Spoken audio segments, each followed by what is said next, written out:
আসসালামু আলাইকুম। একে এগ্রোবারো থেকে আমি আকাশ আজকে চলে আসছি নতুন একটা সেটআপ তৈরি করতে।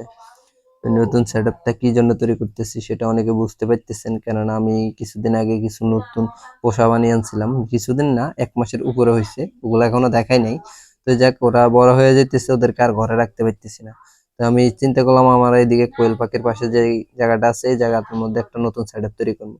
তো যাক, আমার নতুন সেটআপের জন্য আমার ঘরে আগে আমার বাবা গরু পালতো।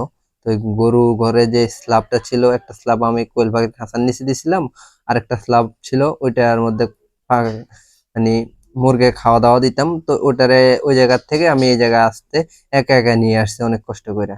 তো যাক, কষ্ট করে নিয়ে আসছি এই জায়গার মধ্যে, একা একা কাজ করতেছি, যেহেতু আমার ভাইও নাই বাড়িতে। তো আমি একা একা কাজ করতেছি। তো যাক, এদিকে আমি স্ল্যাবটা বসতেছে না, তো না বসার কারণে আমি তলে ইট দিয়ে সুন্দর মতো বসাই দিয়েছি।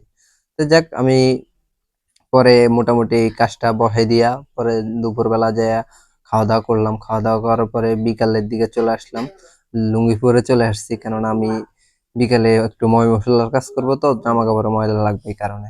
তো যাক, তো এই জায়গার মধ্যে আমি ইটের গাঁথনি দিব, তো 4 ইটের গাঁথনি দিব। তাই জন্য ইটের এই জায়গাটা বসবে না, কেননা ইট সরা যাব, তাই এই জন্য খুঁটাই নিতেছি, কেননা খুঁটাই না নিলে এই জায়গার মধ্যে গাঁথনির মশলাটা একুরেট ভাবে ধরবে না।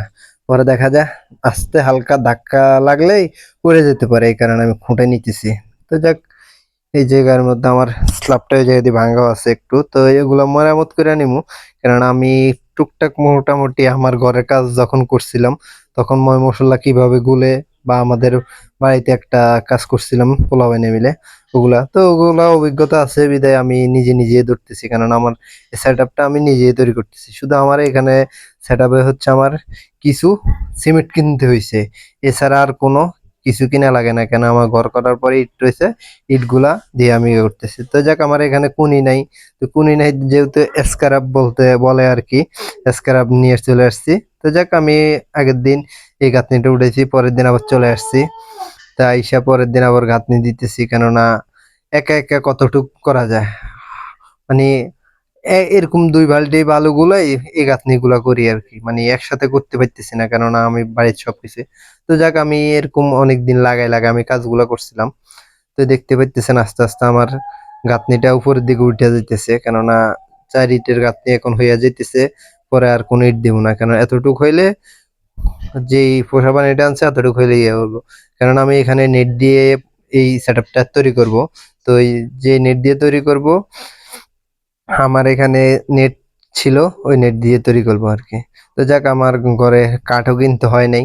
তো আমি এই জায়গা আগেই বুদ্ধি কইরা এখানে আমার কিছু জিআই তার বাইন্ধা রাখছিলাম, মানে বাইন্ধা রাখছি বলতে কি, আমি গাঁথনির ভিতরে ঢুকাই ঢুকাই দিচ্ছি, যেন আমি পরবর্তীতে ওই খুঁটিগুলা দাঁড় করাই দিতে পারি।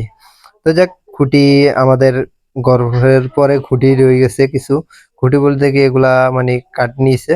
তো যাক, ওই জায়গার মধ্যে আমাদের পুরানো টিন ছিল, মানে আমি জায়গার মধ্যে কোনো ইনভেস্টমেন্ট করতে চাইতেছি না, কারণ আমি এইভাবে সেট আপটা তৈরি করতেছি এইভাবে, কারণ আমার খরচ বেশি হয়ে গেলে সমস্যা আছে। তো যাক, ওইখানে পুরান টিন ছিল, টিন দিয়ে কালকে রাত্রে আমি পিডা ফয়ডা ওগুলার ইয়ে করে টিন দিয়ে মোটামুটি, তো উপরে ফাঁক রয়ে গেছে।